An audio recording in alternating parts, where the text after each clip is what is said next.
Okay. I want to see if this works. We're going directly to YouTube. We're going to see if this works. Let us know if you can see us and you can hear us. And we will ram jam. I think we're on. So we're on? All right, good deal. Sweet. Okay. So we're doing this directly to YouTube. So we don't have any fancy graphics or intro music or anything. No bells, no whistles. Turn that down. So as we kind of get it.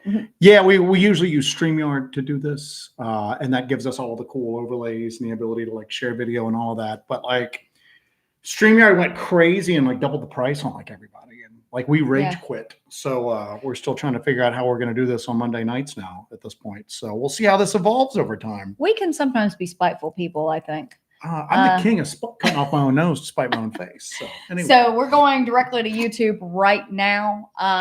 And we might do that for the foreseeable future for a bit because we are not going to participate in these reindeer games. Yeah.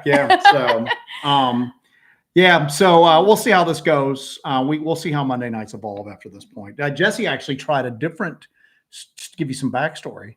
When I say tried a different streaming service today, she spent hours trying to set up a stream on another streaming service. Just one stream, just to set it up. It's called one. It's called one stream. Sorry, using one stream instead of StreamYard. Tried to set up a stream for tonight, and I mean, she literally wasted like 6 hours today just for it not to work. Yes, for it just to not work. Yep.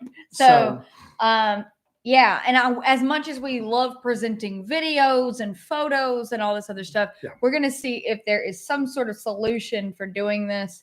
That doesn't require us to shell out $500 right now, because that's sort of insane. And a lot of these companies provide like this much service for everything. Yeah. So we're going to see how we're going to do it. I'm going to be honest with you. It might be a more constructive way to use our time for Monday shows might go on hiatus after this for a while. Yeah. Just to be honest with you, because we're not gonna. We were talking about it earlier tonight, and we're out in the woods running around, risking our lives, looking for weird stuff, and then trying to share it with people. It's gotten too damn expensive. So anyway, enough of that. But this is why the show is like this tonight. We're not going to be able to share the video with you guys like we anticipated, but that's okay. We're going to wing it. We're going to be good. So we're just going to have a little chatterooski with you today.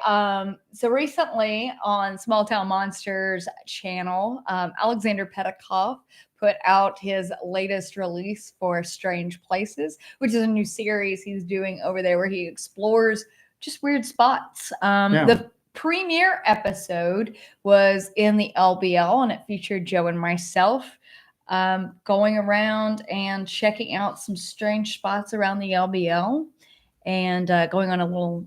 What was there an investigation on that? God, it was so long ago. What's that now? Strange Places, the first one. We did Vampire Hotel, right? Yeah, but he didn't include all of it. Like we ended up taking Alex Petikoff into the shut down campground that's down there that we thought was extremely odd. If you guys remember, we released an LBL video about that shut down campground. We discovered this campground in the LBL, and while we were down in there, a black helicopter flew over us, and it was very odd. It was very out of place.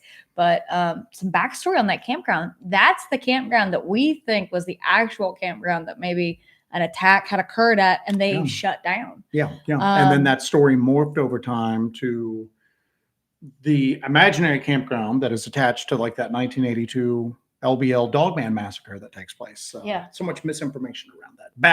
Bad information. So we actually had taken him down into that campground, and that footage was never released. And we took him to Martin Grove's site of. Did he release any of that? I don't think he did. I don't think he did either. But in his latest episode, he is in the Linville Gorge area near Brown Mountain, and it's a focus on the Brown Mountain lights. If you guys will remember, we went up there a few months ago and met up with Alex and his brother to film all of that, and it was a blast. We were both sick as dogs. It was dangerous, and it was so much fun. Real sick. But we went up there to see if we could see the lights again, because in February of 2023, we actually captured what would be considered the best footage of the Brown Mountain Lights ever. Appalachian State University just like brought out, oh, we caught great footage of the Brown Mountain Lights. And I'm looking at it, I'm going, it looks like it's shot on like a webcam from like 2010, you know what I'm saying? So it's like terrible video resolution. So, and I'm just going, how the heck do we have like better cameras than like than like an actual university, you know? I think it's because they're a public university. Public, yeah, there you go. So, but and what's crazy is that we invited Dr. Daniel Caton to come meet us. I emailed Dr. Daniel Caton, who is the head of this project where they've been looking at the Brown Mountain Lights and trying to capture footage of them for years and years. And I never got an email back. I was so hopeful that he would get back in touch with me. We invited him to come meet us and Alexander Petikoff on that little trip, and he never got back to me, which is a bummer, but that's okay. The invitation still stands, Dr. Daniel Caton. We'd like to meet you out there because we are not done with the Brown Mountain Lights. No, we got some stuff. Thank you for that, Curtis Whitaker. Thank you, Curtis. Can't put that on the screen right now because somebody posted in there that a lot of people are jumping off of StreamYard at that point for it. I bet. Yeah. And even on principle, it's like today, I was even so frustrated. I went back over to StreamYard, logged in, looked at it, and I went, you know what? No. So you know what we'll do? Curtis Whitaker. Thank you. Yeah, everybody needs to abandon ship on that because it's just it's ridiculous. Crazy stuff. But yeah, so we returned to. But thank you for that, Curtis. Thank you, Curtis. We returned to the Linville Gorge area with Alexander and his brother to check it out and see if we could see what we saw in February 2023. February 2023, we saw lights that floated just above the mountain and kind of danced around. It was I always describe it as an aerial ballet with how they behaved. And we got hours of footage. We live streamed it to you guys. In real time. And that was probably one of the most exciting things that we ever did. So we went back out there with Alex and his brother. And that first night we were out there, we saw some strange stuff going on. We saw some strange lights out there. And we recorded them. It wasn't quite exactly, here we gotta go back here. Uachita, is it Uachita? Okie? Is that correct? I just say Okie. Thank you, Okie. Uachita. Okie. Thank you, Okie. We appreciate that. Thank you, sir. And I want to thank Canon 1985 for being a member for 12 months. And Cynthia for being a member for 10 months. And Cynthia, thank you. But so we went out with Alex, and the whole goal of this was to try to delve a little deeper into what Jesse and I experienced firsthand and what other people have experienced and reported. But the lights did not behave in the same way on that first night. The only difference is that Jesse and I went prepared to record them, and then we were lucky enough to have enough signal to like share them live in real time. Yeah. So people who have seen the footage that we've got have been like, oh, well, they just had special effects. They did that afterwards. And I'm going, we streamed it live. And we literally held a phone up to the lights. I had my camera and I had my phone camera stuck up to the lens here. Wait, no, opposite way. There we go. Camera, phone. And that's how I streamed it. It was pretty ghetto how I rigged it, but I made it work. But somebody says that's Washita is how you pronounce it. Washita. How the hell did we were off? But anyway. I wasn't gonna get that. But yeah, so we were able to just kind of document this in real time. We had the footage that we recorded, but then there was real time. There were witnesses, hundreds of witnesses all around the world watching with us at the same time we were streaming it. And the goal was with Alex is to go back up and look at it a little bit more in depth, because honestly, we weren't prepared for what we saw. We had the right equipment, but you can tell from Jesse's voice, and it's always that clip that always gets played is you just going, wow, look at that. You sound like a 10-year-old kid. God. Yeah, just because it was crazy. We were expecting a few flashes of lights. We weren't expecting UFO activity, which is basically what that looked like. So we went back up with Alex to try to see if we could try to look into it a little bit deeper. And I can't mark comments. So if I just interrupt, because we can't talk and then go back to comments, I'm going to lose some of these comments. I'm going to interject here. Just something to think about in the future. Bonnie Blue McGee said, I love the experiments that y'all did with the lights. Is there anything else y'all are going to try? Yes. We're going to hit that in a second. Yes. So we went back up with Alex, and we had we were both sick. We were both sick as a dog. We got sick like the week before. And we were going, timing is terrible in this. But we spent a lot of time soaking wet in the woods or in like abandoned buildings. So needless to say, respiratory issues are just kind of a weekly thing here almost. So we went up there sick with Alex, met Alex and his brother, went up the first night, and we saw lights. They didn't look like what Jesse and I saw the previous trip. Those orbs that just kind of like manifest and then drift up and then stay stationary. But we saw lights. We saw some weird looking lights. We saw some lights that we thought were going to leave the tree line and go up into the air, but they never did.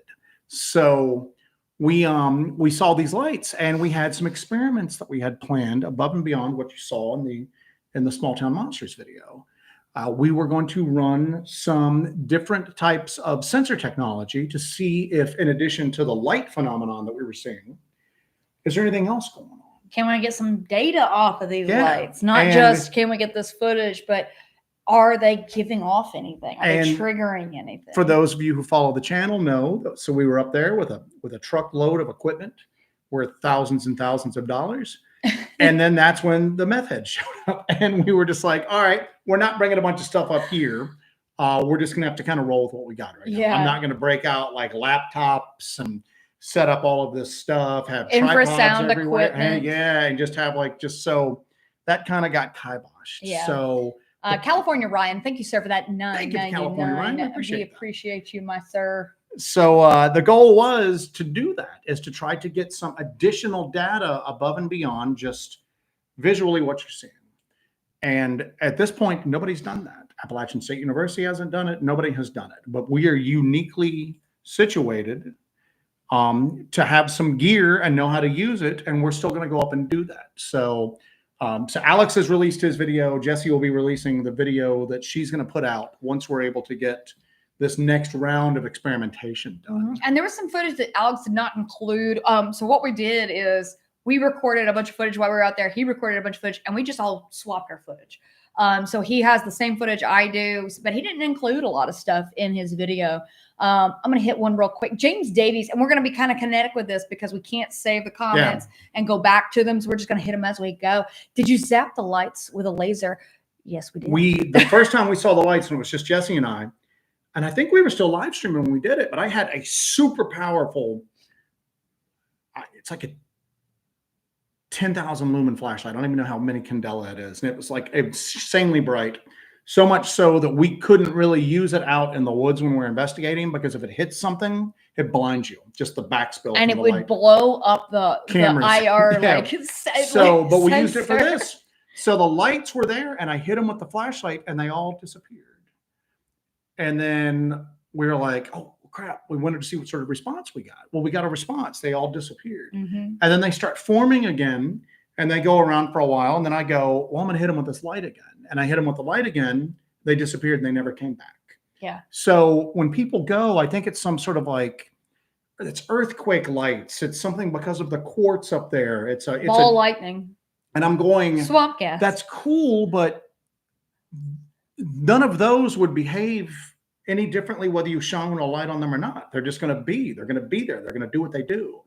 They're not going to respond to a light source as a stimulus. And these did. These responded. These disappeared, came back, disappeared, never came back. So we did that. We did that in the first one. So we can get back to the story about, I'm sorry to interrupt you. We're going to do some interruptions because if we have some interesting points. We're going to be all over the damn place. That's okay. So. You know what? We're doing it live. We're doing it live. So as Joe is saying, we brought all of this equipment. We brought a truckload of equipment to go out there with Alex and actually get some data. We brought the infrasound equipment. As you know, as Joe has talked many times before about infrasound, comets give off infrasound. The ocean gives off infrasound. So it would be interesting to see if when these lights appeared, if there was some sort of change in the infrasound of the environment. Even more importantly, like storm systems will give off infrasound. If they're earthquake lights and they're happening because of like geological activity, that will give off infrasound. So we'll be able to take the infrasound detector up there and see if there's a pretty massive and sustained spike in infrasound while these lights are showing. We'll be able to see if there's any sort of like radiation being emitted, anything in the RF frequency, EMF, anything like that. We'll be able to go up there and actually check it out. We've got some other toys that we had specifically for this that we haven't really used publicly that we're going to break out and just see what else weird is going on. And maybe there's nothing else. Maybe it's just weird lights and it stops there. But I got a feeling we're going to pick up something else, because I got a feeling that, again, I go back to this. Those lights responded. That was I can't say an intelligent response, but they responded. And when people always go, what do you think they are? I always just go, to be honest with you, it seemed like they were like living balls of plasma, like some UAP activity that you hear. Wasn't a UFO, wasn't a craft. It was like a living ball of energy. It's something we quite don't have a handle on what it is at this point. Yeah. So Michael Tovar asked, how busy does the location get, like when hikers or just public hanging out? Wonder how many sightings people without going reported. Probably a lot. The area we went to is Wiseman's View. It's very difficult to get to. The road is completely washed out. I mean, a lot of people still go there. But when we went out there with all that equipment, as Joe mentioned before, when there's shady people looking for a dark and secluded place to go, they will always make it there. They're very, very tenacious in that way. And we're running into that more and more often, at least in the American South right now. We went out there with all this equipment, and we couldn't deploy a lot of this equipment because there was a giant group of meth heads out there tripping on mushrooms and smoking meth. And what a mixture too. Do you know what I'm saying? So what a day. Yeah. And they were screaming about the blue fireflies. So we were not going to deploy all of that equipment, but we were out there. We filmed everything, and we got the footage. But we are going back probably during temperatures that are not conducive to mushrooms and meth. Here's when Jesse and I went there. It was freezing cold. I mean, it was freezing, and we didn't see a single soul going up the side of that mountain. Getting there, going out onto that overlook, the wind was whipping, and if you guys saw that live stream, it was cold as hell. Now, we were seeing these lights, and you've seen the video, gathering strength, rising up into the air, drifting around independently of one another, lining up at one point. And when they lined up, it would be like weird. They would just all drift, 3 of them, and then just lock for a couple of split seconds, and then at the same time just start drifting in opposite directions. It was kind of gorgeous. Jesse's always just like, we're like watching a light ballet.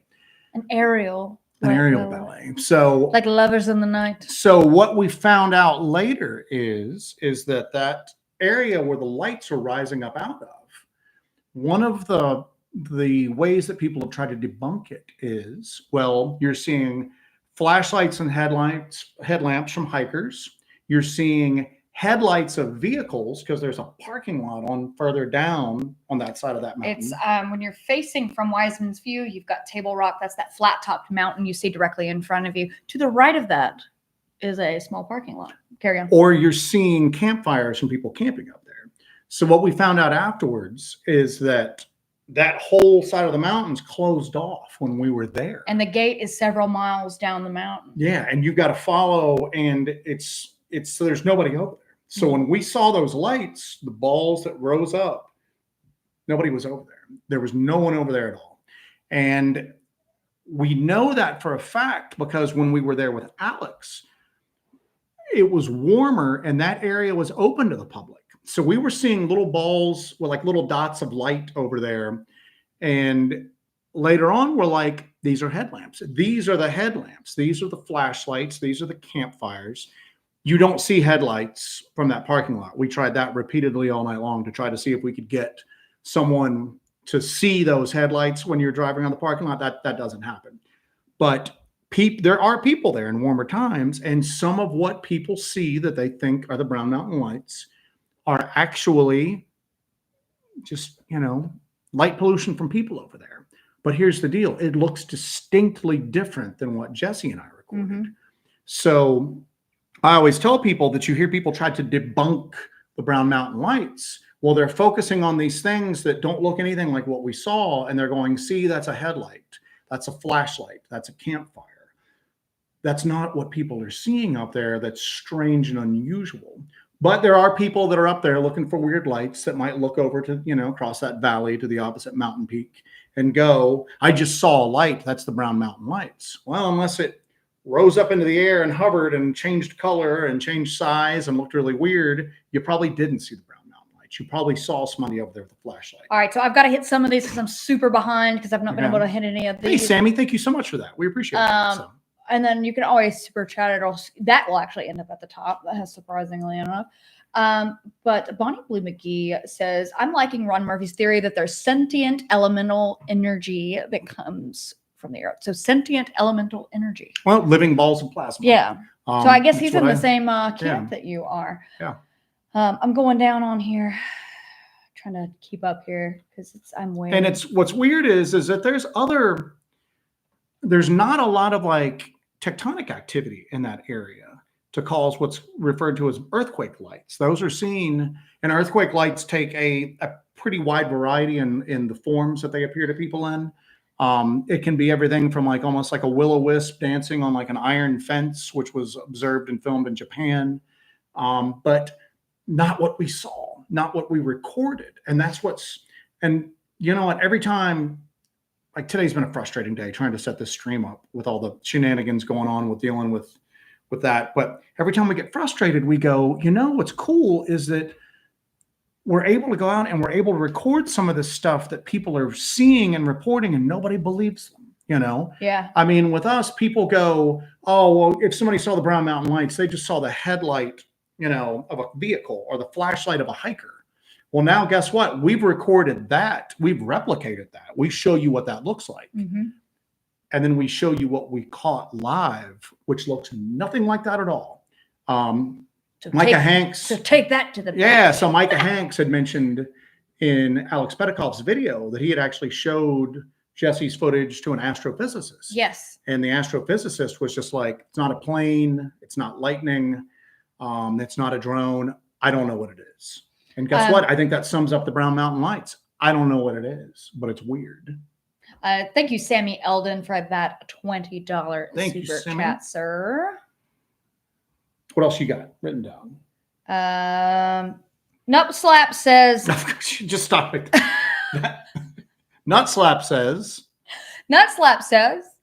CE5, them Browns. Yeah, we've been thinking about doing that, trying to do some sort of like CE5 type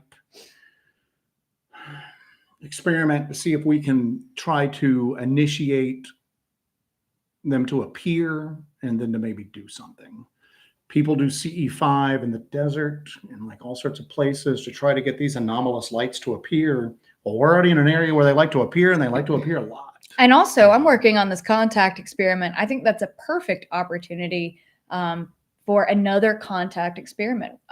Last time we showed anything to do with that was during that graveyard video from Devil's Night. That went a little sideways. So let's see what we can do with a little light experiment with contacting and using something like How about CE5. how about a light experiment? Ghetto Yeti, Hellbent Holler, I have about 10,000 watts of PA system. If you want to get all Jacques Vallée on the light and sound close encounters experiments. Remember that? Dun, dun, dun, dun, dun. I've actually thought of that. I don't have access to that sort of like equipment that could project sound like that, but that would be pretty badass. All we got is like a Bluetooth boom. I would actually, and you know what I would do is I would legit use the sounds from Close Encounters. You wouldn't do, who is that girl? She's full of shrimp. I would like literally pump that out to see what would happen. But yeah, like I said, so we're going to get up there and see what we can do. I mean, we're going to see if Jessie can use her contact experiment a little bit to see if we can pull some stuff out. We're going to see if we can see if there's something going on beyond the visual spectrum up there, some other type of weirdness that's happening. So, all right. And Bonnie Boo once again goes, I wonder what draws the lights to that particular area. That's the thing, is that you hear, well, there's a lot of quartz. We got a lot of areas with a lot of quartz. Yeah. We've seen some weird lights. Matter of The fact, Uaris have had the most quartz we've ever seen, because there's also an area that was high in concentration with gold. we've seen a lot of like, and we don't really call them like that light we saw in North Georgia. I don't know what to call that. We don't know what to call it. We're like, was that a portal opening up? Was I it think like we just default to portal, but we don't really know exactly what it was. So but we see like the ghost lights, the witch lights, the little orbs like floating through the woods. We see those on a pretty regular basis. So much so that it takes a lot to kind of raise an eyebrow about them at this point. You know, we've kind of gotten a little callous to seeing those. But we've seen anomalous light activity probably more than anything else that we've experienced. Yeah.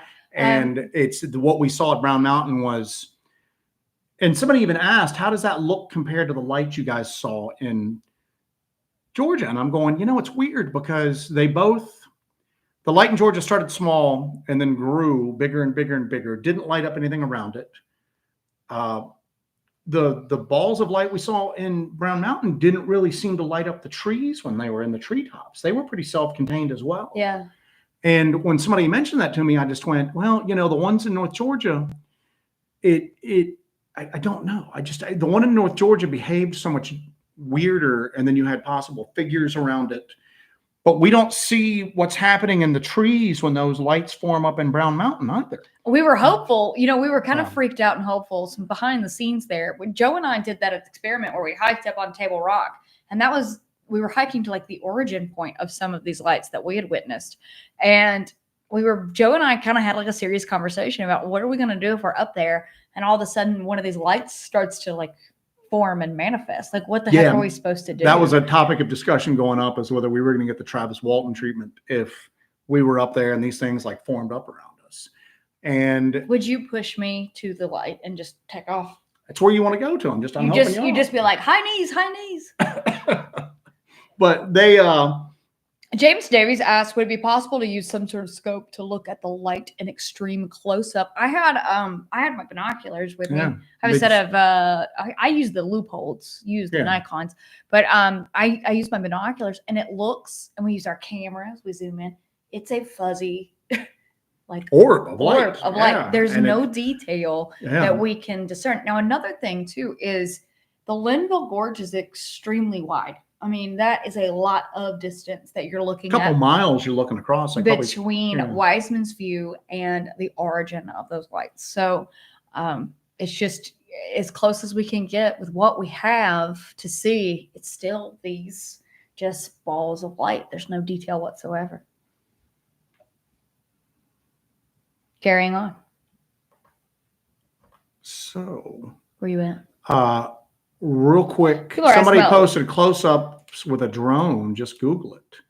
Close-up. It's illegal to fly drones there. I'm hoping they didn't post them. Well, if they did. Because you can't legally fly drones there. That's a national wilderness area, and it is illegal to fly drones there unless you get special permission. But as far as I know, they don't allow you to fly drones there. Somebody commented on Alex's video, well, this is easily solvable. Just fly a drone into it. It's like, yes, and go to federal prison. Yeah, exactly. So simple. Just go on there. All right. Can't fly drones at night either. Yeah, and the other thing too is that when Jesse and I were up there, the wind was whipping, man. The wind was whipping. It would be difficult to fly a commercial grade drone in those, like maybe like a military grade or professional grade drone might be able to do it, but a commercial grade drone. I mean, even when we were up there with Alex, it was not anywhere near as windy, but it was still windy. And we asked Alex, because Alex is a drone pilot. We just went, could you fly a drone over in that? And he was just like, no, couldn't do it. Couldn't do it. I don't think the drone would be able to. Somebody suggested that what they are is somebody took a balloon and attached a lantern to it. I was like, the Chinese lantern thing. These are big ass balloons. Because, how heavy a lantern is? It's just, and I have yet to hear. We even thought that there was a possibility that maybe there's something atmospheric there, and that there's maybe a light source hitting it, and it's just refracting somehow. And it's causing this illusion of these balls. That's why we tried the light experiment that we tried in Alex's video. We were shining flashlights and everything like that up really, really hot, just straight up to see if maybe it would cause an orb effect. It never did. And I'm pretty sure that the lights that we took up there are probably more powerful than like 99.99% of just hikers that are up there. Yeah. I'm a flashlight fanatic. So that one flashlight we have is like blindingly bright. It's really uncomfortable to use for like hiking, camping, stuff like that.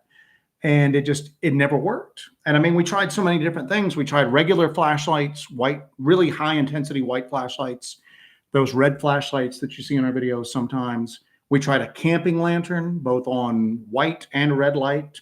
We tried infrared light. And you could really see the lights. There's such a difference. Yeah. That's why I'm so glad that we did that experiment, is you can definitely see the difference in the various sources of light that we used versus what we captured. It's such a big difference. Yeah. And I think that experiment is just the beginning of many that we're going to perform out there. Because again, what's weird is, and here's the cool thing, is that we've experienced, we're open to weird stuff at this point. You know what I'm saying? And every weird thing that we encounter opens us up a little bit more. Yeah. Okay. I mean, that audio that we caught for the Halloween investigation that you put out has really kind of expanded my perspectives a little bit more than what they were before we went into that investigation. And it kind of shook you up a little bit too. Yeah, exactly. So, and generally, you know what I'm saying, we're open to, I always tell people, we're open to some weird stuff. You know what I'm saying? We're open to the possibility of some really weird stuff. And so we have tried lasers. We went over the laser thing a few minutes ago. ago. We tried lasers. We shot a laser. We didn't shoot it directly at Alex and them because it was a high-powered laser that our friend Marcus got us. And but we shot it down. We shot it up. It didn't do anything. Matter of fact, it was more difficult to see the laser. You couldn't really see it with the naked eye. You could catch it on a real nice Sony camera with the ISO turned all the way up. Yeah. Robert Lemon, thank you. Newberry County Sheriff in Bigfoot was spotted in Palmyra, South Carolina. Off-duty cop hunting reported to the BFRO. I don't think you've seen that yet. We're going to switch gears real quick because thank you for that, Robert. There was a Bigfoot sighting in South Carolina. I knew a hunter had seen it. I did not know it was an off-duty cop. Well, there you go. So that is the third pretty good and recent Bigfoot sighting in South Carolina, not even counting the escaped monkeys. We had some monkeys. Somebody asked about the monkeys a few minutes ago. JD smooth asked about the monkeys. So just to switch gears, we had, all right, we'll totally switch gears here real quick. There's a primate research laboratory located in South Carolina.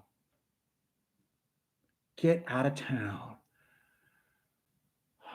We're looking at where that Bigfoot sighting was just reported that Robert Lemon mentioned. You all have seen that area in our videos channel. Before. Yeah. We have not gone, hey, we're here, guys, because we usually keep pretty close to the vest. But there are videos on the Helmet Holler channel right now where you have seen us in those same woods where this off-duty police officer. We might be going back. We might be having a change of plans this week. All right. So anyway. Of course, right after a huge reporting like that's kind of gone around, because somebody sent it to me. I didn't read it earlier. I just remember seeing on the preview thing. I don't know if you've seen this yet. But you know exactly what it's going to be. It's going to be people at a campfire going, whoop! And then once the sun goes down and gets real late, they're going to pile on their trucks and leave. Yeah. We're going to be the only people out there at night on foot. Okay? Can you trust it this close to the report? I can. I'll try. They can take a shot at it, man. You know what I'm saying? So. Or will they take a shot at it? Somebody's gonna be getting shot. Somebody's gonna be getting shot. Jesus Christ! Good Lord.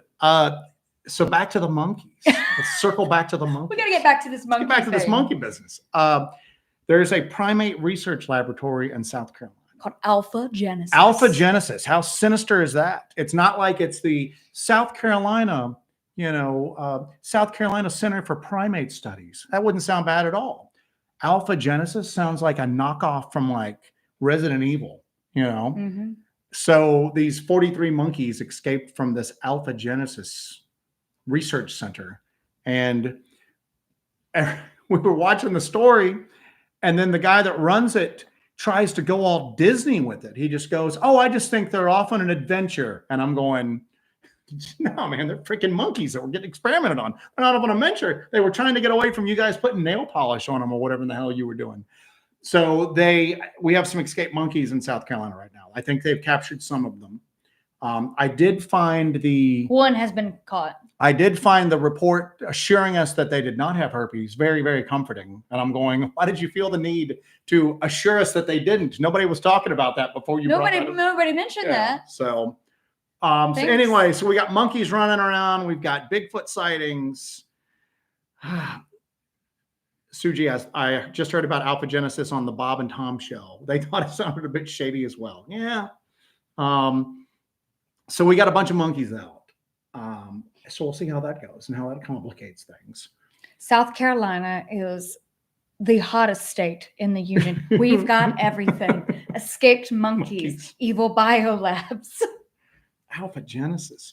And it seems like the like public relations guy would go, let's go with South Carolina Center for Primate Studies, guys. You know what I'm saying? But I guess the dude with the monocle, you know, sitting there stroking the white cat, you know what I'm saying? Like a Bond villain went, no, we're going to go with Alpha Genesis. What do you think, Lord Dartmouth? So anyway, but yeah, so we've got some crazy stuff going on. Monkey Island in South Carolina, they have herps. There you go. So yeah, so we got that going on top of everything else. But let's circle back to these lights, shall we? Stop talking about the herp monkeys. And what if the monkeys make their way to the lights and we just what if we're up there? What if we weaponize? What if we're up there next time and we've got all the equipment set up and we're going, there's the lights. Wait, I think I see them. And then all of a sudden we hear like a little, I can't do a monkey noise. I was waiting on it. I was so excited. How do monkeys sound, Jesse? Yeah, there you go. We hear that and we look around and there's like, they caught one. So there's 42 herp infested monkeys like right behind us. So yeah, that'll be the end of Help and Holler, folks. So take up fishing. It's the end. It's the end. So, yeah, they're talking about the fact that it was a police officer. I did not know that. I did not know that in the slightest, that it was like an off-duty police officer. There are so many Bigfoot reports that take place in South Carolina that never make it to the light of day that it's like, it's insane. It's really insane. MK Ultra says, my dad's Corvair used to sound like that starting, Jesse. I do mix up my Corvair starting and my monkey sound a lot. All the time. So, but there's a lot of reports through here. There's a lot of reports down here as we've gotten as the channel's gotten more and more higher profile and people know that we're from South Carolina, we get South Carolina reports pretty consistently. Hans Baracho says, I'd be more afraid of 40 psychotic herpes monkeys than Sasquatch. I said to Aaron, I was like, yeah, I'll take the Dogman. You know, there's no like legit reports of Dogman ripping off faces and balls. You know what I'm saying? Yeah. But that is the case when it comes to monkeys. Yeah, monkeys are vicious, man. So I'm out. Yeah, so we're done. We're not doing monkeys. We're not monkey hunting. So but it's like I said, it's South Carolina has got so many. It's bizarre. It's shocking the amount of like reports that you get around through here. South Carolina still has some real like rural, like remote areas into it where you go into and you're just like, damn, we're in a land that time forgot right now. You know, it does not look like, you know, there's towns that are almost all abandoned. There's a lot of growth that's taking place in like our area. But then you just take a county road, you go down it, and then all of a sudden the next thing you know is you're going, I don't even think we're in the same state anymore. It's bizarre. You're in Monkeyville now. You're in Monkeyville now. You're in Monkeyland now. But it's a wild place down through here. I mean, and people always go, oh, you should go Washington State, do investigations. We'd love to do that eventually. But I mean, we can't keep up with the weird stuff that's going on around us down here.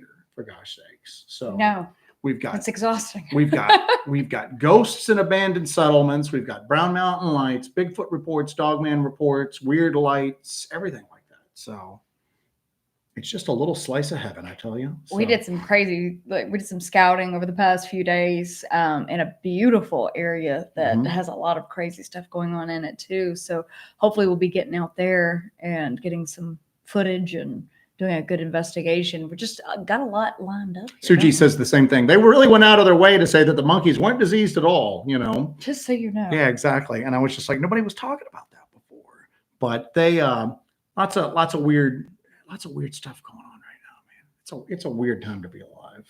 It's a bizarre time. Richard S. said, doesn't South Carolina have a swamp sentient frog? We have the Skateboard Lizard Man, which we are eventually going to go look into, but it's in a swamp, and we got to go in cold weather, man. I don't want to spend the entire time. Isn't he warm-blooded? Wouldn't he? I guess he'd just be out sunning himself. He'd be cold-blooded.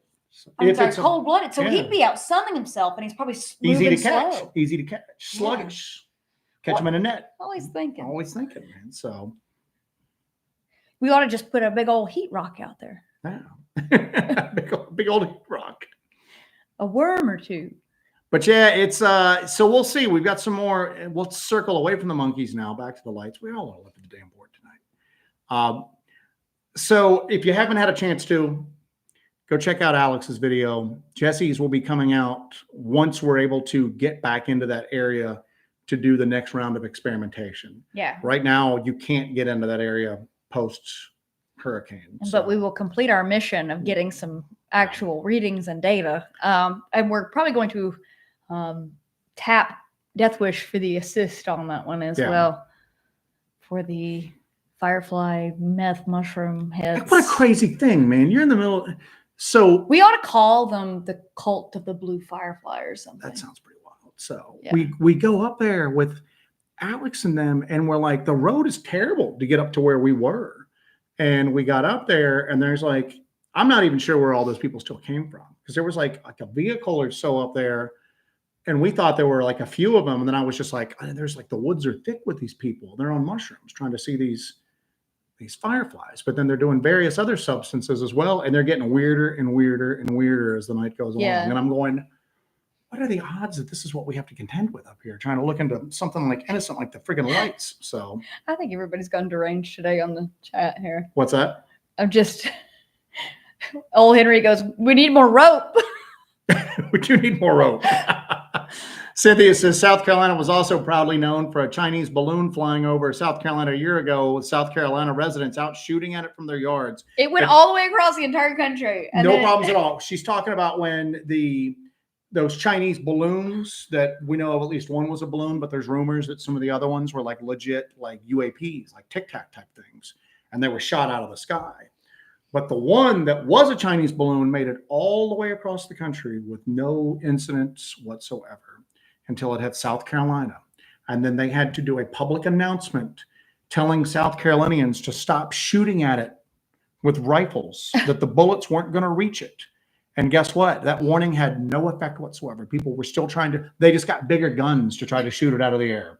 But that's Paramedic said, how's a lizard going to learn how to skate in a swamp? Oh, good Lord. You're just being ridiculous. Now, sir, so. Scape or swamp.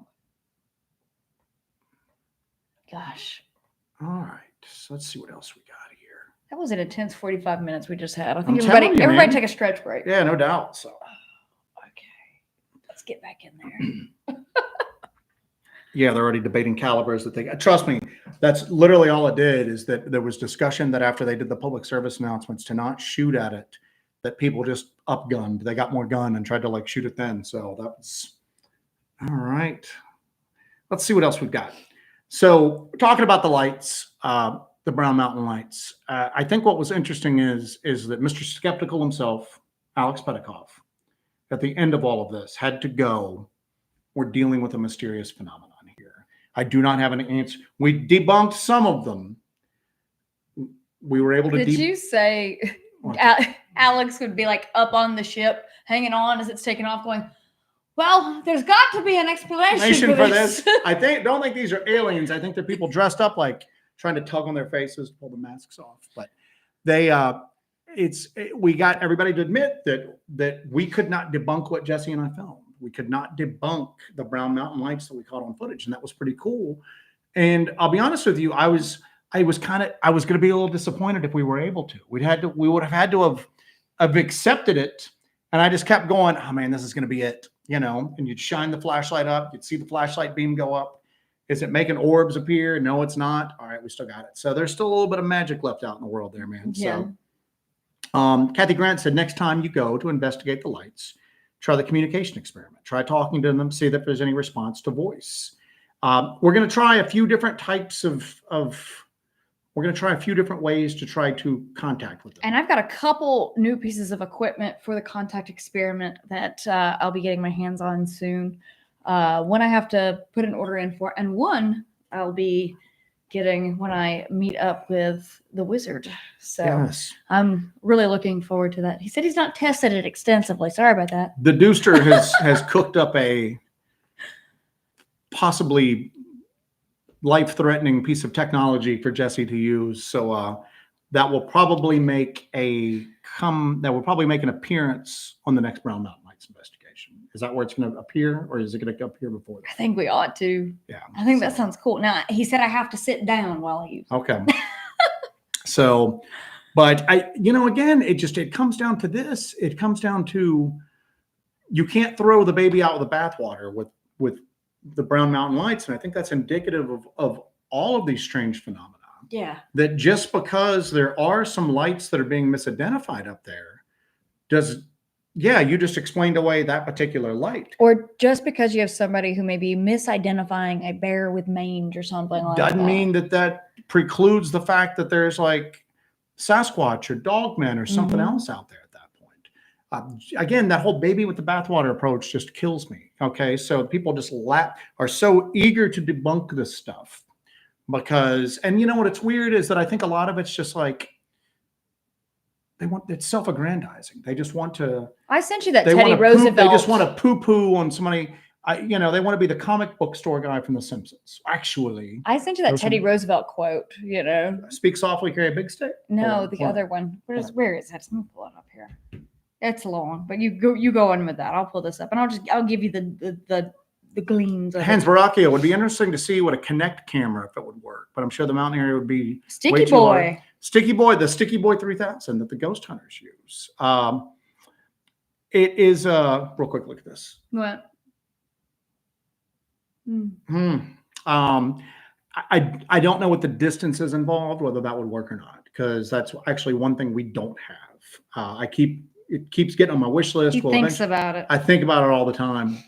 And that's the camera thing that makes the little stick figures appear out of nowhere, or it picks up the little stick figures out of nowhere that ghost hunters use.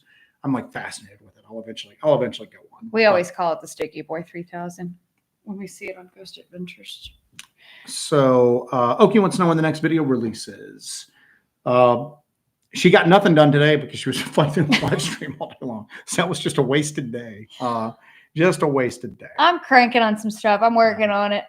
We don't have it's not like a set schedule for anything because we do go out and nothing happens. Nothing happens sometimes. We were out, the last time we went out, literally nothing happened. It was just a quiet 48 hours in the woods. Nothing really went on. It's what you call an old crapshoot. Yeah, it's crapshoot. We're not in control of anything. You're at the complete mercy of the weirdness out there.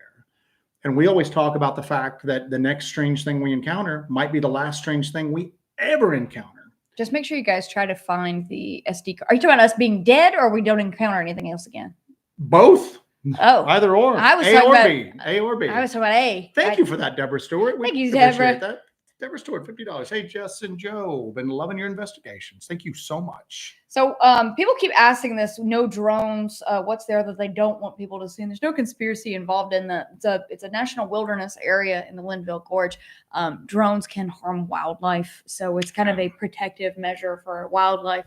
A lot of these national recreation areas and a lot of these national wilderness areas, you can't fly drones in them legally because there are nesting birds. Because people act like a-holes with them too. People get crazy with it. And you can damage a lot of protected land and wildlife. So, but yeah, I mean, you can't. It's what you have to realize is a lot of times you see a rule like that and you go, well, that's ridiculous. And you go, it was probably an even more ridiculous person with very ridiculous actions that caused them to put that ridiculous rule in. That somebody ruined it for everyone, basically.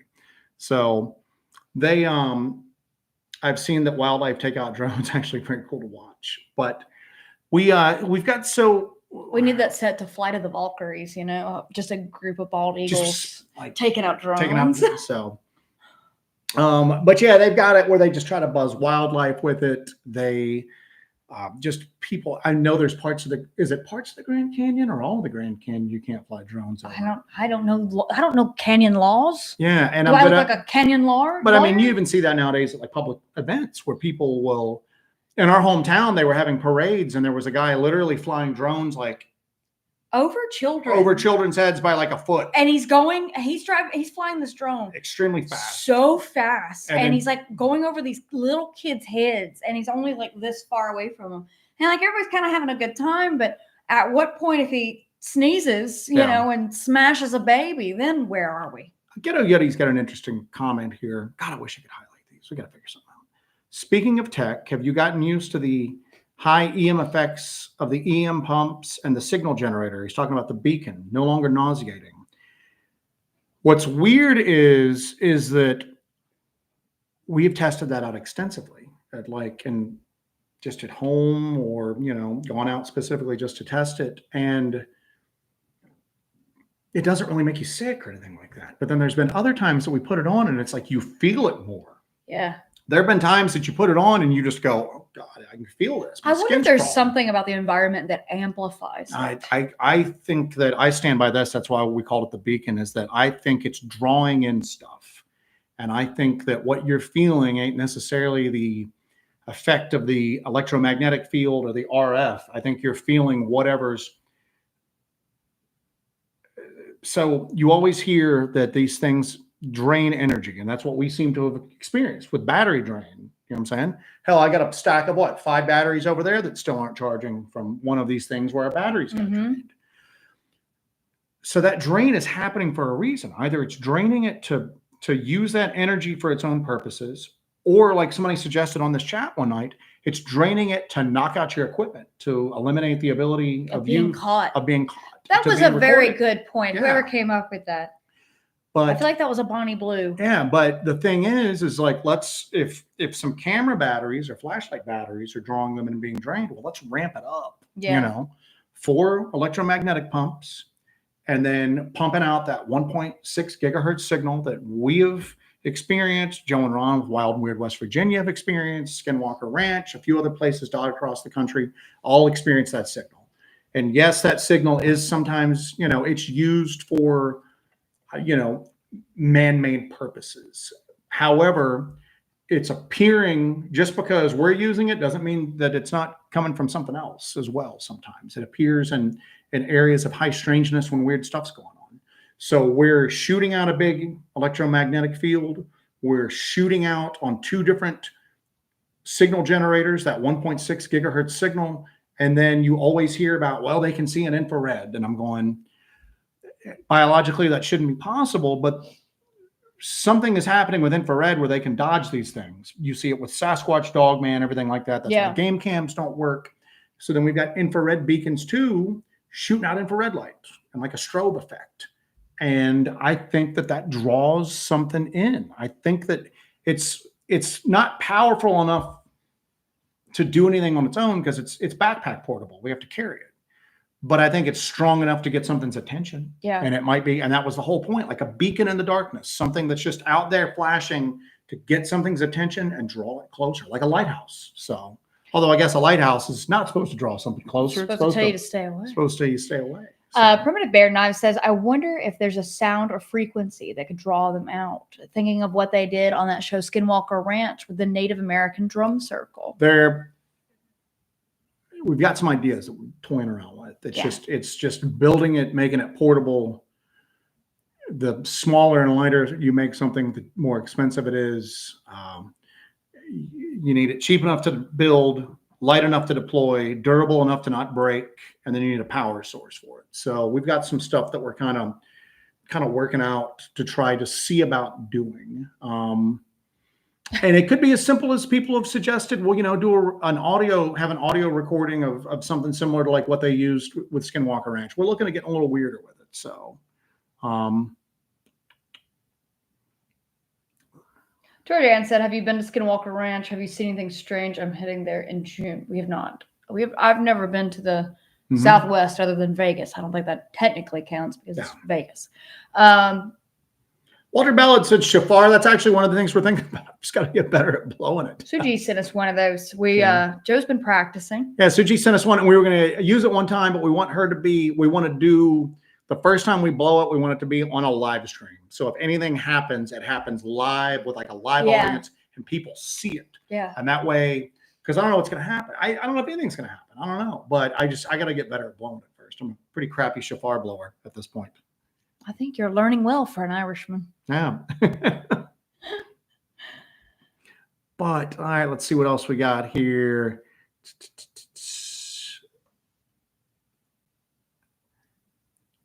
Sploot. Does it use way of the sploot? Does it use a magnetic field to absorb that energy from the batteries? I don't know. We've picked up weird things on our EMF detectors and our tri-fields. We've picked up things on our spectrum analyzers before that shouldn't be there. I don't know. It's so much of this is a mystery. I mean, at this point, we're still putting the puzzle together, but it. I think that's part of it too. Is we've just got to keep experimenting. It's going to take years and years and years for us to kind of get anything out of this because we just keep experimenting. I mean, obviously, but we do get some crazy stuff. And that's what we do. We just kind of throw some stuff at a wall and see what sticks. Yeah, that's the cool thing too, is we're not based on we're not stuck to any preconceived notions or theories. So we'll try something. If it don't work, we'll shelve it for a while, move on to the next thing. And then just because it didn't work that particular time at that particular place doesn't mean it might have we've got a pretty good track record with the beacon right now. We've used that pretty sparingly, but we've had something weird happen. I want to say every time we've used that beacon, even if it's just something like cameras going off for no reason at all. Yeah. So yeah. All right. Let's see here. People keep asking about the commercials. I don't control the commercials on YouTube. Yeah, that's a YouTube thing. They've upped those a lot. We were trying to watch something the other day, and I was just like, oh my God, we're watching how to fix a freaking fence because we're trying to fix a fence. Yeah. And we're trying to watch a thing about fixing this fence. And I'm like, oh my God, it's going to be a month before I fix this. Yeah, to the fence. Because they've upped the YouTube ads a lot. So, and they've started doing them on live streams now. I heard that real crazy discussion about how even with the increased ads, YouTube's still like losing money hand over fist. Yeah. And I was just going, man, think of and that there would not be if there was there's no incentive for a competitor. Yeah. If it was viable, like economically and viable, there'd be competitors out there. Yeah. And I mean, you got Rumble, a couple other things, but nothing really to the degree that YouTube is. And I was going, man, that's going to be a jarring thing if that ever, let's see here. Went by the wayside. Yeah, it went by the wayside. All right, let's see here. We'll see what else we got. People talking about the shofar. Yeah, people have. That's been a rumble in the community for years now. People using the shofar to like draw in activity, and I don't know because shofars get blown all the time in the Jewish religion. Not all the time, but for religious days and stuff like that. So they get blown. You can go on YouTube and learn how to blow one. So, but people have said that it will either draw in Sasquatch because they are tied into the Nephilim. That it will. Yeah, I was wondering what is the origin of this shofar and Bigfoot thing. And then they will draw in demons, and people are saying it's a death sentence to blow it. And then other people are just going, I'm just gonna blow it, see what happens. I don't know. What's the worst that could happen? I just don't know. I don't know what to expect for it. I just don't know what to expect for it. It's worth a go. And, some people do the Aztec death whistle thing. Somebody just asked about a dog whistle. Elijah Henderson with Cryptid Studies Institute and Martin Groves both have dog whistles that they've used. I was thinking about rigging something up like with those pest deterrent things that shoot out ultrasound. Well, then I'm out. Yeah, it'll knock you. You'll just run screaming. That rig up some of those and maybe, kind of like juice them up a bit to try to shoot out like a real, to see what effect that would have at this point. I don't know. It's still kind of just something to toy around about, and then just it goes back to the wayside. Yeah, so. Yeah. Will Hassacat says, y'all ain't got that Pickens County twang. We're not from Pickens County. What's that now? Ain't got that what? Pickens County twang. Yeah, not from Pickens County. So, all right, let's see here. Christopher Lindbergh, I'd like to see shofar research effect with these cryptids. It will run them off, or would they be curious or totally hate on the blower? Biblical effect. I don't know. We'll find out, and we'll do it live. We'll find a good spot once I can. I need to take like just a weekend and just become like a shofar master. A shofarian. And you come home and I'm just like, just literally just playing it like a freaking saxophone. I'll come home. You've got a kippah on. Yeah, you've got man. some payas hanging. I'll look like the saxophone player from Thunderdome, but with a shofar instead of the saxophone. Leather pants. What are you talking about, Lost Boys? Yeah. You said Thunderdome. He's in Thunderdome too. He's Tina He Turner's, is? He's Tina Turner's saxophone player. Same dude. You didn't know? No. I can Google it. It's all come shattered down around me. It's awesome. We talk about it. It makes it that much cooler. So, but people talking about that people have had success with it. Because no, it was a blind dude. I don't know. It might not be the same What's that? conversation. Might not be the same conversation. Oh. All right. So let's see what else. But we're only going to do it. We're going to do the first one live.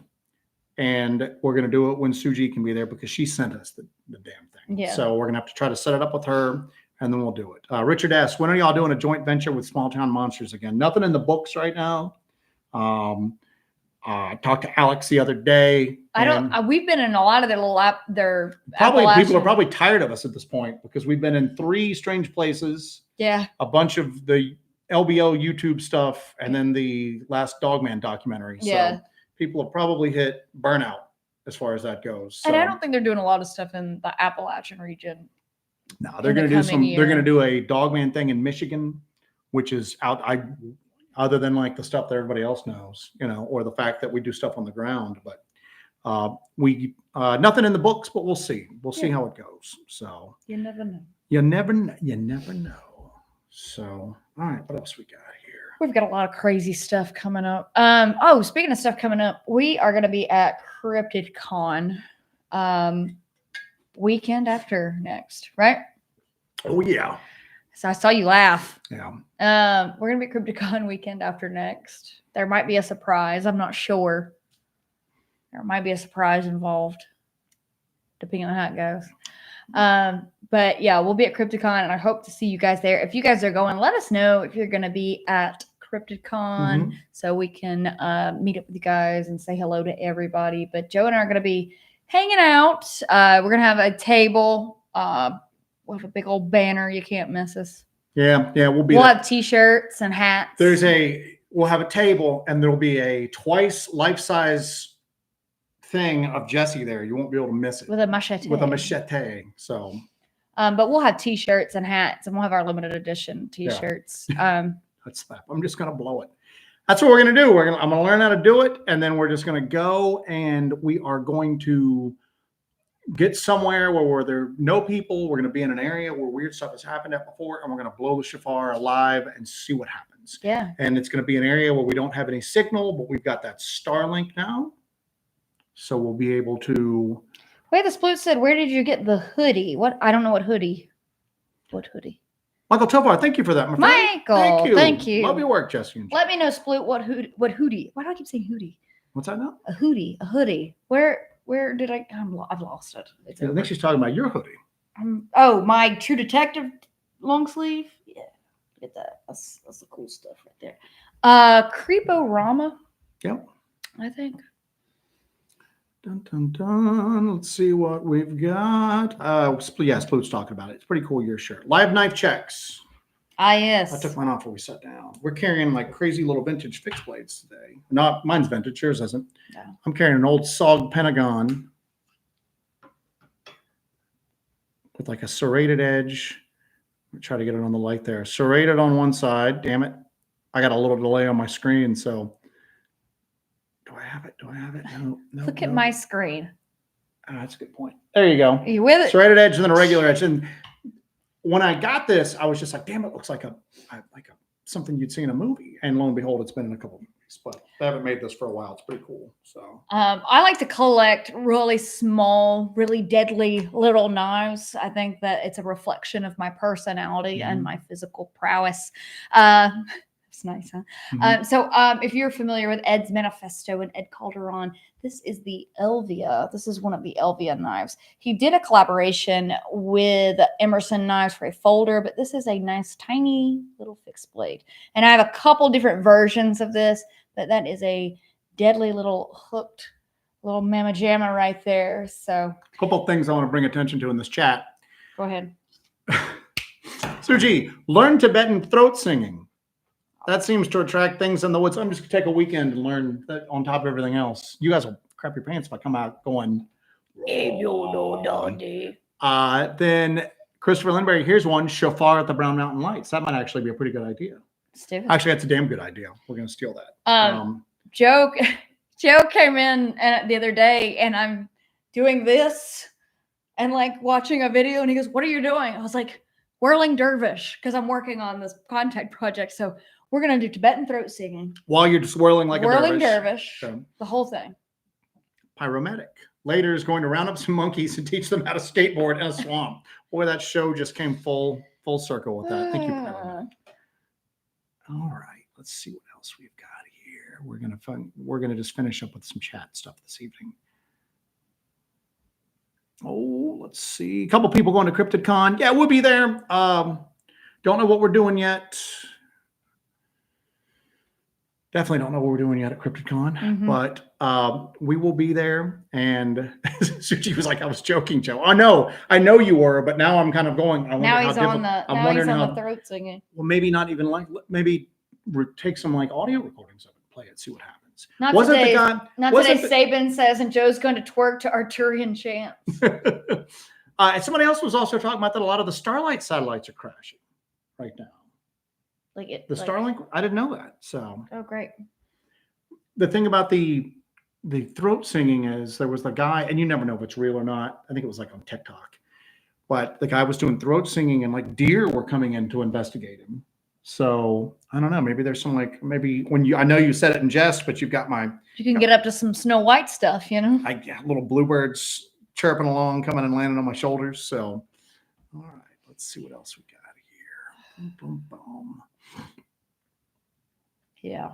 We're going to wrap it up in a minute, I think. Yeah, we're not going to go super long tonight. Because I have stared at a screen all day trying to get this done. Ended up with not using any sort of live streaming client whatsoever. We have some cool stuff in the works. I don't know how the recent Bigfoot sighting in South Carolina is going to affect what our plans are over the next few weeks. We might alter it to kind of hit that area again. I don't know. But like Jesse said, I kind of downplayed it before, but she does have a very valid, you always worry about going into places that are pretty easily accessible that are known for Bigfoot because there might be somebody else there. When there's a hot story that's kind of sweeping around, because, you've got every Tom, Dick, and Harry who decides it's time to go out there and hunt the Bigfoots. So we got to figure out. I literally just said squash. But at the same time, I'd like to right now. We get into these areas on foot, in a timely basis. Yeah. Afterwards. So we'll see. It'd be cool. So we can find out the exact spot and we could go there and set up for the night and live stream some from it with the Starlink. We do have an open area in one area that we did investigate. Yeah, we do. We do have an open area there. Yeah. At dusk would be a good time. Yeah. You keep your notifications on. Y'all might be seeing some wild stuff. So live on the ground. So yeah, we might be doing that. I think that sounds pretty cool. If not, we've got some areas in Western North Carolina that there's a lot of activity going on in Western North Carolina right now. People there was so much discussion about what effect the storm and all the destruction would have. We're getting tons of reports right now. Grizz wants to know if this could be the last Monday night live stream. Now we just got to, for those of you that came on. I was in a rage before we started. We always use StreamYard, and that's how we do our little overlays and share videos and do the music and do everything like that. Well, they just doubled the price without telling anybody. And when I saw our bill, I was just like, what the heck? And then you got to dig. And they were basically just went, oh, we're going to double your price and congratulations and thank you for your support. And it just ticked us off. So we, because again, we have regular jobs we do in addition to this, and Hellbent Holler is not a money-making venture for us. Hellbent Holler is an expense for us. And some of that expense is defrayed by our members and people who like super chat stuff so graciously to us. That helps out with the equipment, but it sticks in our craw that we're going, okay, so we're just paying these guys now for not a lot. So basically instead of being able to spend it on equipment or being able to get into these areas or the experiments we want to try, now we're just paying some corporation for a few bells and whistles. An extra $300 a year, or more. Just that would be $600 a year is what we'd be paying. Oh God. Yeah, $600 a year. So what we're doing right now is this is a little clunky what we're doing tonight, not being able to like, because we're just direct to YouTube right now. Yeah, it doesn't work very well. So, but at the same token, that's not worth $600. Yeah. So, but anyway, let's see. Free alternative StreamYard. There's free things, but they don't have the stuff. I'm gonna look at some of this other stuff, maybe some alternatives. We're gonna figure it out, and we might just retool the whole live stream altogether. Yeah, we're gonna see. I mean, we're gonna figure it out. It's just that it just sticks in our craw. I mean, $600 a year, man. I'm looking at OBS. That's like a cool piece of equipment that we could use out in the field for years to come. Years to come. And it just I don't know, it doesn't stick right. Yeah, I'm gonna look at OBS. I'm gonna see what the possibility of doing that is and see if I can make it work. So I'll take a look at that tomorrow. I'm not looking anything to do with streaming for the rest of the day. For 6 hours today, I was trying to make another one work and trying to get all of the graphics loaded in. And I thought it was going to function. I had to resize graphics, resize videos, resize everything. I don't know how it's going to be because CryptiCon's like next week. Yeah. I gotta see. We'll have to see. We'll see what's going on with it. So we will try to do. Cynthia's like $50 a month, ridiculous. Yeah, and you know what's weird is that. I was talking to somebody else earlier, and they were going, "Well, our channel, we can pay for it out of what we get on the channel." And I'm going, "Yeah, but what we get on the channel is supposed to go towards the investigations, not paying some corporation constantly to do that." I mean, at that point, you're just working for StreamYard, and we're going, "Hey guys, sorry, anything that we had come in, we couldn't buy equipment with it. We had to give that to StreamYard at this point." So we're still salty about it. Those StreamYard fat cats. Those fat cats over at StreamYard. So we are going to try to go live from CryptiCon. I don't know. We're not going to CryptCon. What do you think? We're crazy. We're bloods. We're bloods. Yeah. So, but we from CryptiCon, we might try.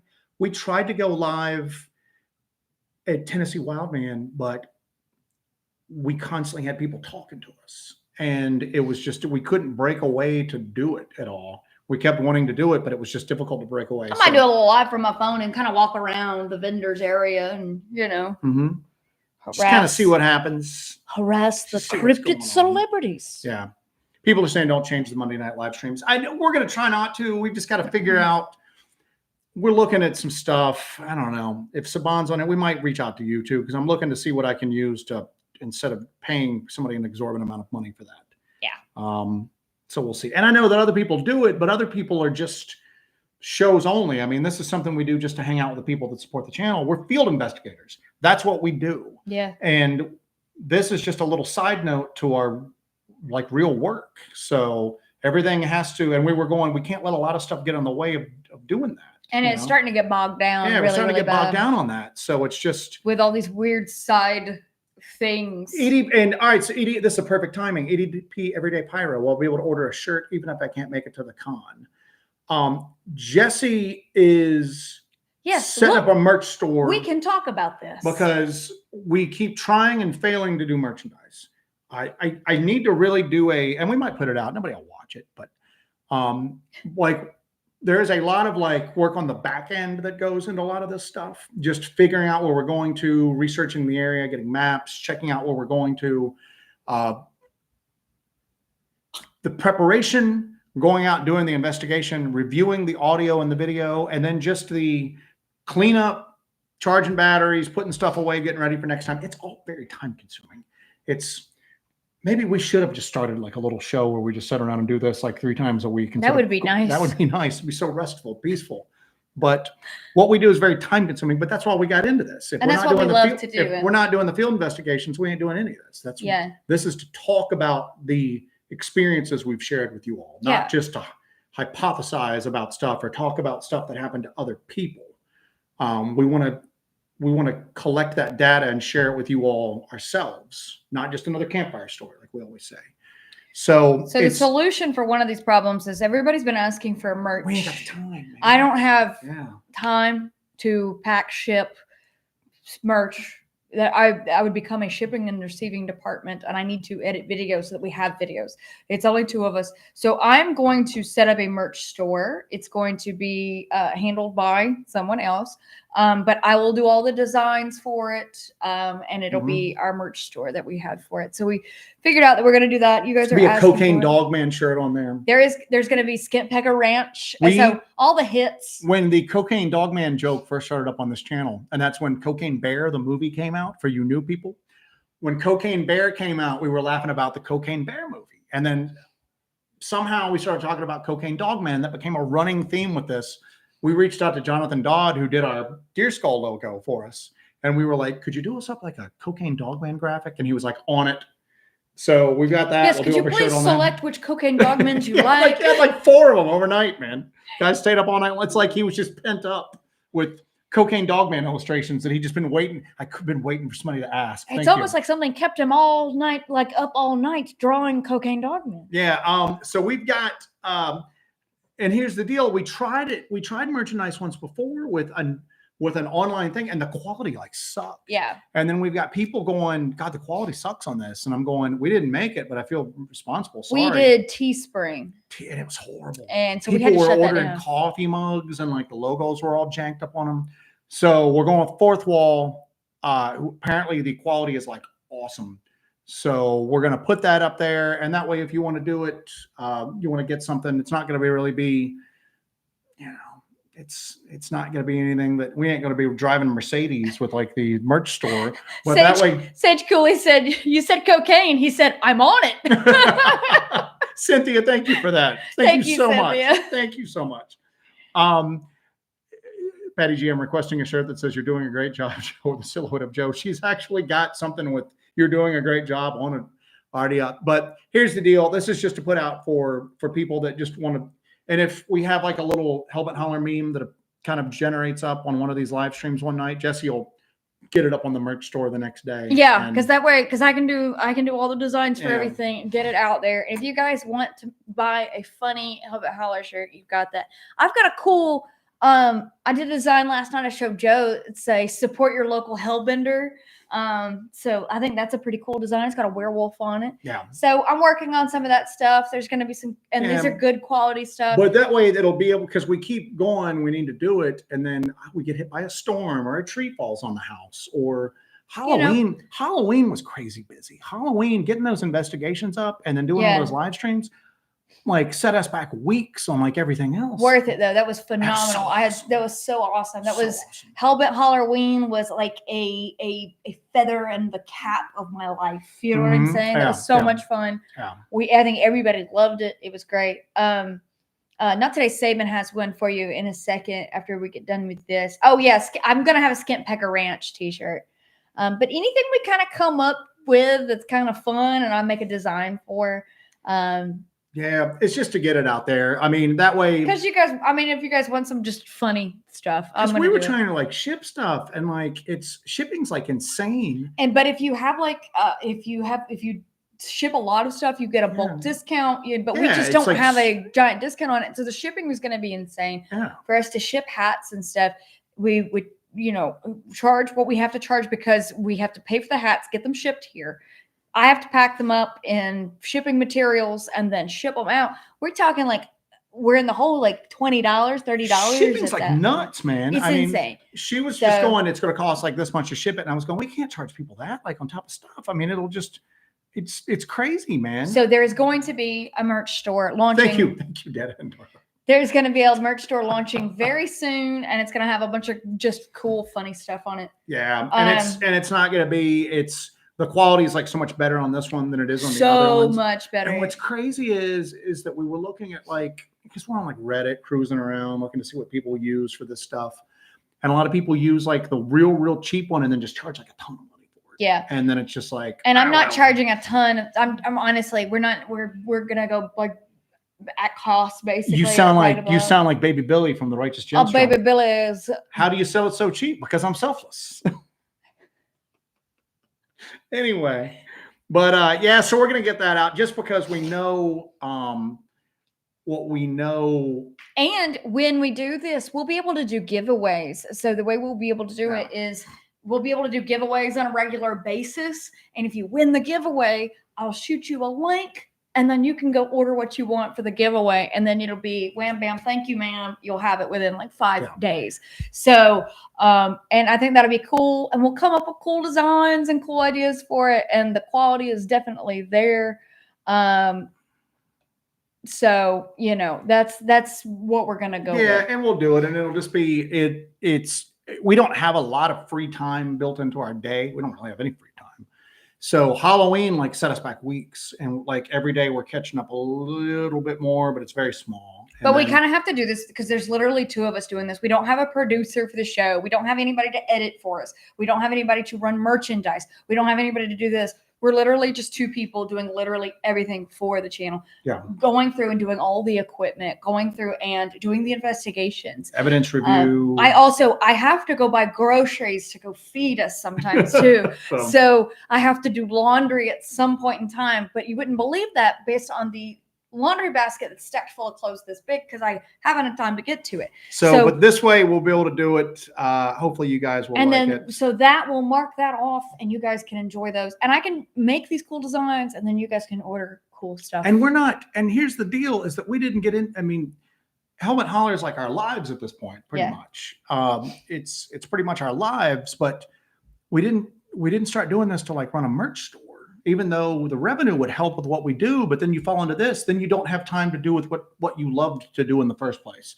So we're going to do it like this, see if this works out. That way, the people that want to get like cool Helmet Holler stuff, we appreciate you guys liking what we do so much that you want to like rep it. Everybody loves the Jonathan Dodd. And I've told this story before, but Jonathan Dodd is like he's a phenomenal artist. He does a lot of the like artwork for Small Town Monsters and other stuff like that. And we met him at CryptiCon one year and just clicked with him really good. He's just so freaking talented, man. And he binged on a bunch of our stuff like one night without talking to us. And the next day he's like, oh, I drew a logo up if you guys want to use it after watching like 12 hours of your stuff last night, and sent us that. And we were just like, dude, you just perfectly encapsulated Helmet Holler. We got like Bowie knives, snakes, bones. But we are taking a stack of t-shirts and hats to CryptiCon. We're going to have a bunch of that with us. So if you're coming to CryptiCon and you're looking to get some of those, we will have shirts and hats at CryptiCon with us. When we get back, we are going to sell all of those, right? Yeah, what we're gonna do is we're gonna take some stuff. We're gonna sell what's left. So we have, because you know what? Here's the deal: we didn't take merchandise. Here's the deal: we didn't take merchandise like the first couple times we did this because we're 2 weirdos that go around in the woods, and then people were like, "Well, you need merchandise to do blah blah blah blah blah," and so we like got some stuff to do it, and like people want it, so we'll take some stuff to CryptiCon. We'll have some stuff there at CryptiCon. Yeah, and then we'll just start putting stuff out for people. Yeah. Somebody else can ship it to you. Yeah. So that'll handle that. And then you can send in your photos of you in your crazy Helmet Holler shirts, your Skint Pecker Ranch shirts. Somebody asked, are you good on storm recovery for now? Of course, he said meow, but meow. For now, Mo. They slowly, but our town's wrecked still. Our town's wrecked. We were up in like Western North Carolina and we were going around, and parts of Western North Carolina are like a bomb went off, but then other parts are like normal. And I'm going, gosh, our town, because they got water, we got wind, and the wind damage is everywhere here. So that's the thing that's slowing us down. Everything takes longer than it did before the storm. Yeah. Everywhere is like, I've said this before, it's like the population here doubled after the storm. It's the craziest thing. You can't go anywhere without it being like a long, and that slows down the Helmet Holler stuff. So way to split to the snacks. Snacks always help. Military retiree, to have a nice Bowie knife with Helmet Holler logo on it would be awesome. We actually got a guy We got a knife guy. We got a knife, guys. Is Primitive Bear still in the house here? We've got an awesome local knife owner, maker, Primitive Bear Knives. It's in our chat. Eventually, I think we will do a collab for that. Yeah, he's the knife that you see on Jesse's belt. Jesse used to always carry SE knives, and until Primitive Bear sent her this awesome camo sheathed orange handled knife, and now that's on her every time she goes out. I broke up with Essie. Yeah, Jesse broke up with Essie. We might eventually do a.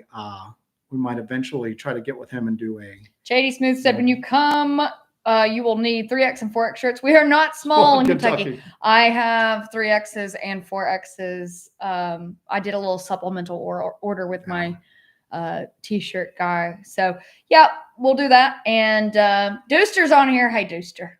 Dooster's on the mend. But yeah, we are going to we're gonna wrap it up. We've been bitching about t-shirts and monkeys. William Kennedy, herpes albino monkey t-shirt. There you go. Let's end the show on that note. So, but Grizz says a helmet holler knife would be badass. Yeah, we might get with Primitive Bear. His stuff's blowing up nowadays, so he's like super busy. But maybe he'd be able to do a. Perhaps we can get. He says I'm here. Yeah, maybe we'll be able to get him to do a helmet holler like Bowie knife. We could do a collab down the road and do a special edition. Maybe we'll figure something out down the road. Yeah, actually, hold on a second. I'm types of badass. I'm gonna put a link to his shop here. We probably don't hype him enough. Always thinking. Because here. That's that knife that you always see on Jesse's belt. That's like her signature blade now, but he does awesome. There you go. Awesome stuff, man. He does awesome. He's a small knife maker, and that's the way to do it. He's also a big knife maker. He does make big knives. He does make. All right, guys, we're gonna wrap it up. I've got to make some dinner. Yep. I'm starving. I got to go learn how to throat sing now. Apparently, Joe's got to learn how to throat sing. I got to do some whirling dervish stuff. We got a lot of stuff we got to get to. But thank you guys for joining us for this plain Jane. Keep your notifications on. We may go live from that area where that Bigfoot was sighted at. Yeah. And we might go live. I need to do a little more digging into the story and see what I can kind of find out and pinpoint for that story, and we'll figure it out. And you may see I want to throw this up real quick. Hans Baraccio, you got people that are good at interviewing folks and people who have good stories of their own, and then you have actual scientist folks like these guys who are running experiments.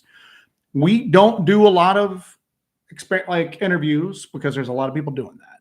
There's not a lot of people doing what we do as far as like going out there and just trying stuff.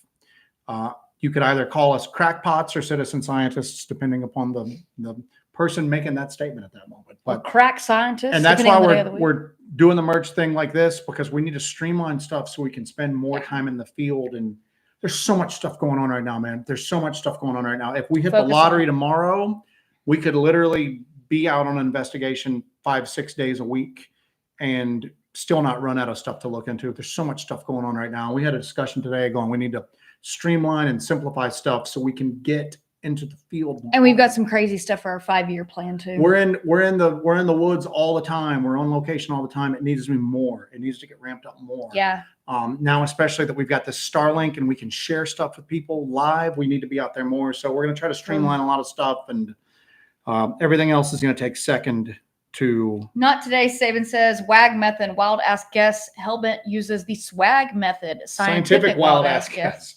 All right, guys, we're wrapping it up. Thank you all. Thank you for joining us for Hellbent Holler Live.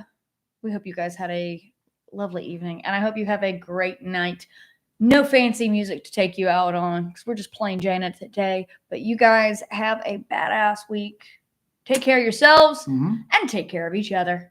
Joseph? I got nothing. There you go. Sayonara.